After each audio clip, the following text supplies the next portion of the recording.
Cocorico, bienvenue dans cette vidéo. On va parler des joueurs français qui sont en NBA en 2024-2025. Un premier bilan après 2 mois de compétition.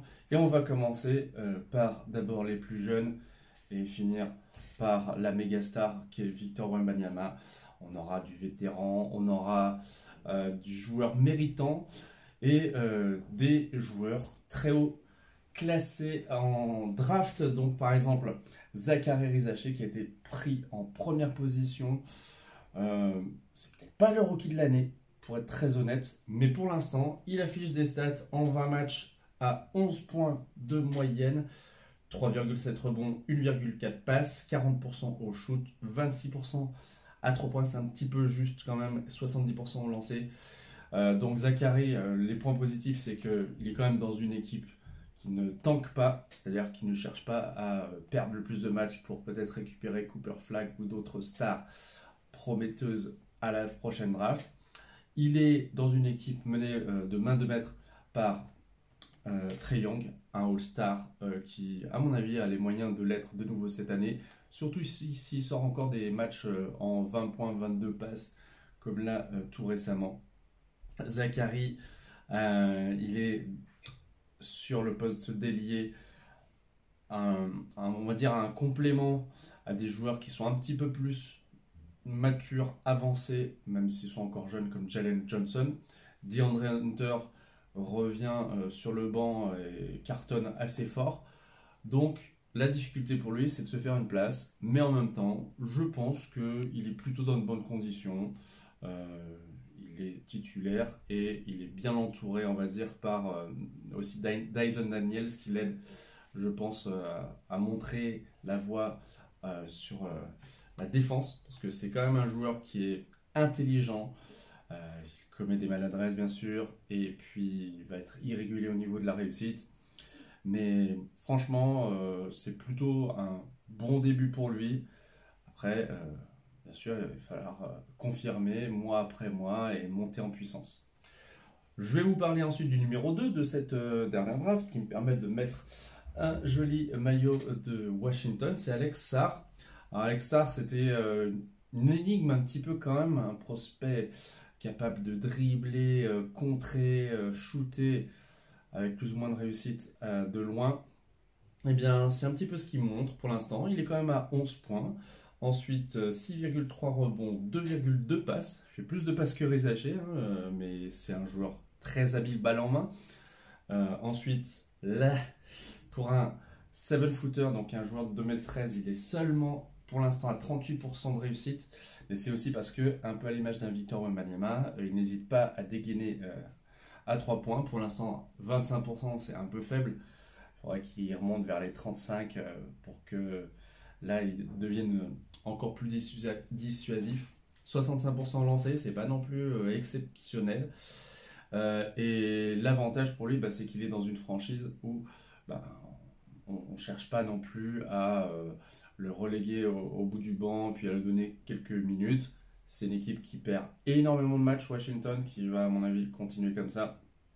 Et on responsabilise les jeunes, c'est-à-dire que à ses côtés, on en reparlera, il y a bien sûr Bilal Coulibaly, mais il y a aussi Keyshawn George, Bob Carrington, des petits jeunes qui arrivent, qui vont essayer de faire leur place, même si les vétérans que sont Kyle Kuzma et Jordan Poole ne sont pas forcément les meilleurs pour encadrer les jeunes.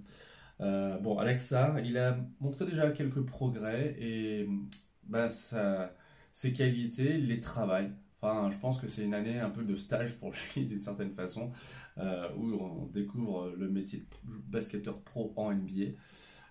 Donc voilà, statistiquement, il est quand même presque à 11 points. C'est un des meilleurs Français du coup dans cet exercice important, marquer des points. Tidjane Salahin, qui a été drafté en 6 par les Charlotte Hornets. Donc Tidjane, il est à 4,5 points, 3,8 rebonds, 1,1 passe, 33% de réussite. C'est quand même un petit peu faible. 30% à 3 points, 66 au lancer franc. Il a montré dans une défaite récente qu'il était capable quand même d'être sur le terrain et de lancer des tirs à 3 points qui peuvent être clutch.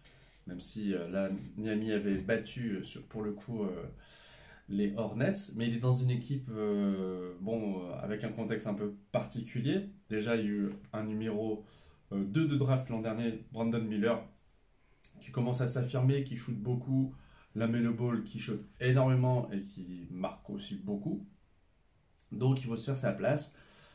Le petit coup de pouce du destin, c'est la blessure assez sérieuse au genou de Grant Williams qui joue sur le poste 4, qui est plus expérimenté, qui a connu quand même Boston, Dallas, des franchises ambitieuses. Et du coup, Tidjane, il va avoir de la place, du temps pour accélérer son développement. Donc, bon, pour l'instant, de toute façon, au bout de 16 matchs, 4 points, c'est assez peu significatif. Il est très aimé par les coachs. Dès sa draft, il a été vraiment encensé pour son éthique de travail. C'est un bosseur. Il est acharné et quand il marque des paniers, il montre que voilà, il a la rage de vaincre en lui. C'est très positif. Donc, il ne peut qu'apporter quelque chose de positif, je pense, à ces Hornets qui en ont besoin. Même si, voilà, ces dernières années, ça n'a pas été terrible. Là, il y a une sorte d'embellie. Et en tout cas, il y participe. Tant mieux pour lui. Je passe à un New-Yorkais qui est pas comme Dadier, hein, tiré par les Knicks en 25e choix l'an dernier. Alors, pas comme Dadier, contrairement à Tidjane, c'est pas un joueur sur les Knicks compte beaucoup pour l'instant. Le banc des Knicks n'est pas très fort d'ailleurs. Il est à 2 points de moyenne, 1,3 rebonds, 0,4 passes, 33% lui aussi de moyenne. Mais et ça, c'est vrai que plusieurs fois, il a marqué plusieurs paniers à 3 points, 41% à 3 points, 100% au lancer. Bon, à mon avis, il a shooté assez peu. Donc lui, pareil, il est, comme Zachary Zaché, un peu, il est dans une équipe plutôt ambitieuse, encore plus que les Hawks, mais il a un rôle qui est mineur. Donc on va voir comment il va se développer, mais c'est un joueur que je ne connaissais pas, hein, qui a évolué, je crois, en Allemagne, qui est droitier, qui fait 2 mètres environ. Et voilà, il se fait une place au sein des Knicks, en sachant qu'il y a quand même beaucoup de titulaires qui ont des minutes comme Michael Bridges, Oji Anunoby, Josh Hart, un peu sur ces postes-là. Pas facile de se faire une place, mais ma foi, c'est toujours agréable de suivre des matchs où potentiellement, tac, il y a un petit Français qui arrive. Pareil pour les Lakers, si vous êtes fan de LeBron James, Anthony Davis, et bien de temps en temps, il va y avoir un Français qui foulera le terrain. Il l'a fait, il a marqué ses premiers points, c'est Armel Traoré, le frère de Nolan que je vous ai présenté dans une vidéo spéciale, parce que ce jeune Nolan va être, je pense, dans le top 10 de la prochaine draft, peut-être top 5. Mais en attendant, Armel, qui a joué en France, hein, bien sûr, il a 0,7 points, 0,7 rebonds en 3 matchs pour l'instant. JJ Redick, le coach, ancien shooter d'élite, a vraiment apprécié jusqu'à présent son intensité en défense.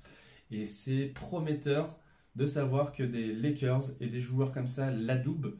Le coach, du coup, aussi. C'est-à-dire que D'Angelo Russell, quand Armel Traoré a marqué ses premiers points en NBA, il a pris le ballon pour que Armel puisse l'offrir à sa maman. Je trouve très chouette d'avoir ces images-là de vétérans, de quand même joueurs connus de la NBA qui chaperonnent nos petits Français. Et pour info, il porte le numéro 4. C'est tout pour les nouveaux Français. En attendant la prochaine QV qui s'annonce, je pense aussi fournie de 2-3 joueurs au moins. Sidi Sissoko maintenant, joueur des San Antonio Spurs, il porte le numéro 25. Il fait 2,3 m, c'est un joueur athlétique qui joue sur le poste 3, ailier. Il est apprécié lui aussi par le coaching staff, Greg Popovich notamment. Et pour l'instant, bon, il n'a joué que 8 matchs pour moins d'un point, moins d'un rebond, 40% au shoot, 50% à 3 points. Voilà, donc c'est un joueur pareil qui alterne entre le banc, la G-League. Il se développe, il a seulement 20 ans. Il est arrivé l'an dernier en même temps que Victor Wembanyama, je crois. Donc, à mon avis, il ne peut que s'améliorer. Et même si ses stats sont faibles, comme je le disais, il fait partie du projet des Spurs. C'est plutôt positif. Un qui fait sa place de façon étonnante, c'est Moussa Diabaté, qui avait été drafté, je crois, par les Los Angeles Clippers, et qui, avec ses 2,10 m et sa détente, joue les Dennis Rodman. En 18 matchs joués, donc il a été vraiment bien intégré dans l'équipe des Hornets de Charlotte. Il est à 3 points, ce qui n'est pas terrible non plus, mais 8 rebonds de moyenne, un peu moins d'une passe, 54% au shoot, donc il shoot très peu, mais il n'y a pas de déchets, 36% au lancer, donc voilà, c'est un peu le point faible. Mais là aussi, entre Tidjane Salin et son enthousiasme, Moussa Diabaté et sa vraiment belle compétence dans l'art de prendre des rebonds et de donner des deuxièmes chances à son équipe, eh bien, on a un duo de Français qui donne vraiment envie de cliquer sur Charlotte. Et bon, on peut espérer qu'il soit un petit peu mieux servi.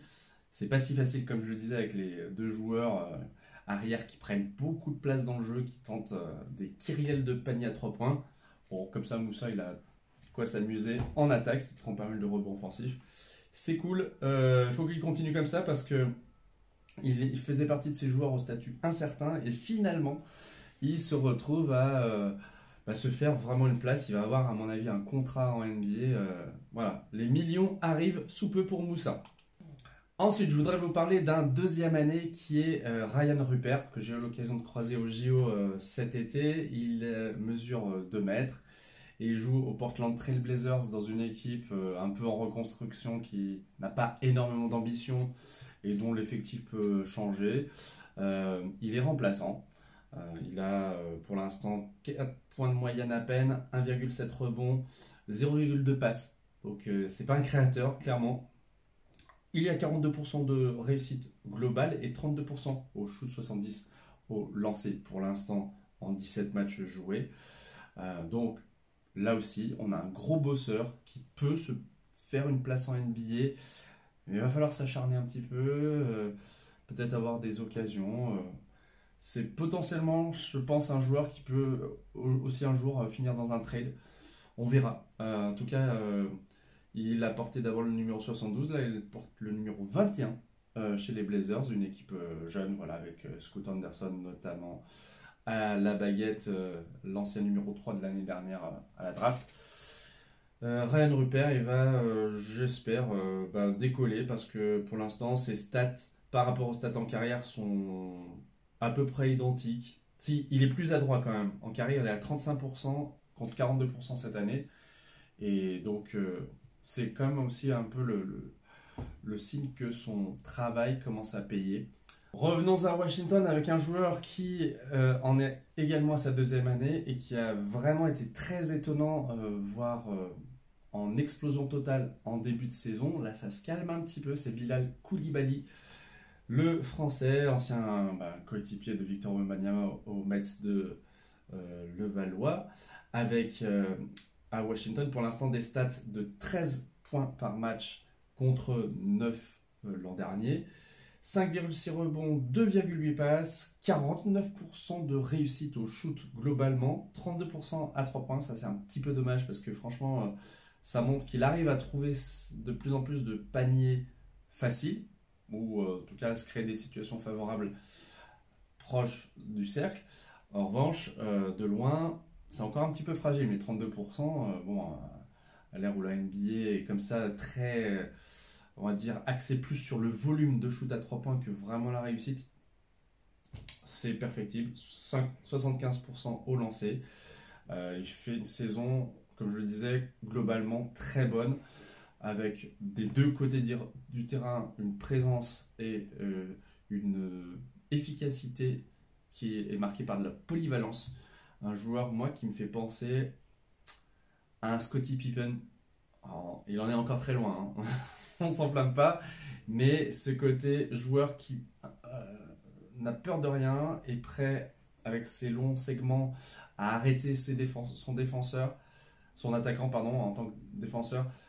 Exemple Trae Young, qu'il a su vraiment étouffer de façon assez remarquable. Donc Bilal Koulibaly, quand il n'y a pas Kyle Kuzma, il est, je pense, plus épanoui dans le 5. Pareil pour Jordan Poole. Bon, ces joueurs-là, je suis pas convaincu qu'ils aident vraiment à faire éclore les jeunes. Mais on est dans un projet, comme je disais, à Washington, où on laisse la place, le temps aux jeunes de se développer. Donc, n'oublions pas que ces gamins ont 20 ans et que ils n'ont pas toute la vie devant eux, mais ils ont déjà un petit peu accumulé de matchs en NBA et ne vont faire que se développer, à mon avis.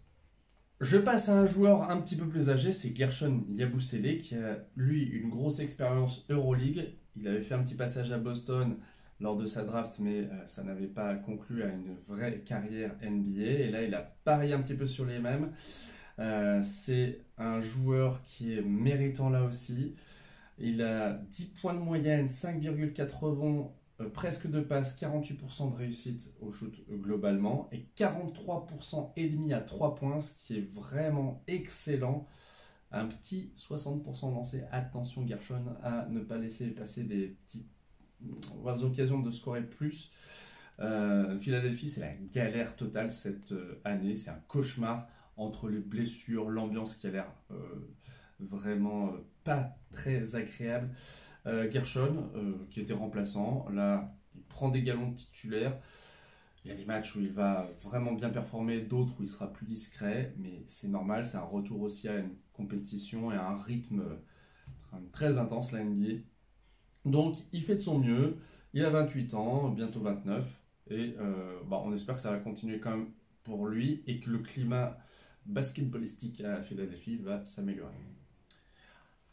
Passons ensuite à Nicolas Batum. Nicolas Batum, le vétéran qui est né en 88, lui. Donc il est arrivé en 2009 en NBA. J'ai parlé de jeunes qui ont donc 4-5 ans quand Nicolas Batum arrive en NBA. Autrement, on va dire c'est le taulier, c'est l'ancien. Et il nous fait du Nicolas Batum. En carrière, il est à 10 points, 5 rebonds, 3 passes. Là, pour l'instant, en 20 matchs, il est à 4 rebonds, 4 points, 3 rebonds, une passe et demie. 36% de réussite, c'est peu. 35% de réussite à 3 points, c'est mieux. 75% au lancer. Nicolas Batum, bon, on sent qu'il est en fin de carrière de toute façon. Ses chiffres, comme toute la carrière de Nicolas Batum, c'est à prendre avec des pincettes. Il faut regarder les matchs sur le terrain. Et puis, il y a toujours ce petit chiffre du plus-minus. Est-ce qu'il apporte quand il est sur le terrain? La réponse, c'est oui, notamment au niveau défensif. Il reste un des glue guys, c'est-à-dire des joueurs qui créent du lien dans le collectif, qui font les petites tâches obscures, les écrans, les écrans de retard, les rebonds, les passes, les extra-passes.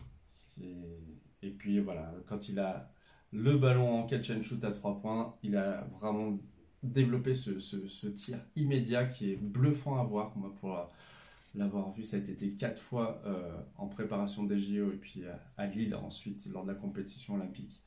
Franchement, je peux vous dire que c'est épatant. C'est un joueur polyvalent. Profitez encore de sa présence sur les terrains parce que c'est vraiment donc l'ancien capitaine maintenant de l'équipe de France, un monument du basket. Bref, Nicolas Batum, c'est un joueur emblématique, comme on l'espère le sera Ousmane Dieng. Pour l'instant, c'est un remplacement Ousmane Dieng, un joueur assez grand, 2,8 m, qui parfois même joue pivot à Oklahoma. Le Thunder, qui est une excellente équipe, on s'appuie sur des joueurs comme Ousmane Dieng, qui donnent tout pour le collectif. Le numéro 13, lui score pour l'instant 3,5 points, 2,6 passes et distribue à peu près une passe par match. 34% de réussite, c'est peu. 25% à 3 points, 63 au lancer. Donc c'est un peu un point commun avec d'autres Français pour l'instant, c'est une grande maladresse. Pour l'instant, ses stats sont en légère baisse au point, mais vraiment pas significatif. Donc Ousmane Dieng apporte sa contribution à la réussite du Thunder et on peut lui souhaiter que ça continue comme ça parce que connaître des victoires, il y a quand même aussi pas mieux comme formation pour progresser en NBA. Passons ensuite à Rudy Gobert, un joueur 4 fois meilleur défenseur de la NBA, numéro 27 des Minnesota Timberwolves. Pour l'instant, ses stats sont en baisse par rapport à ses stats en carrière.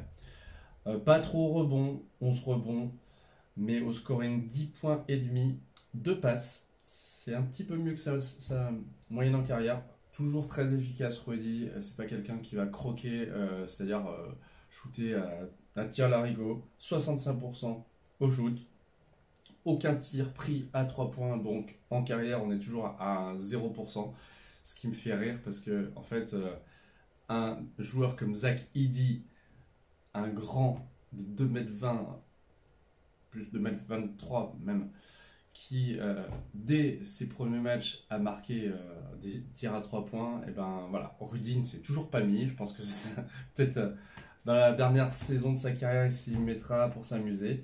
En revanche, bravo Rudy pour les lancers, 80%.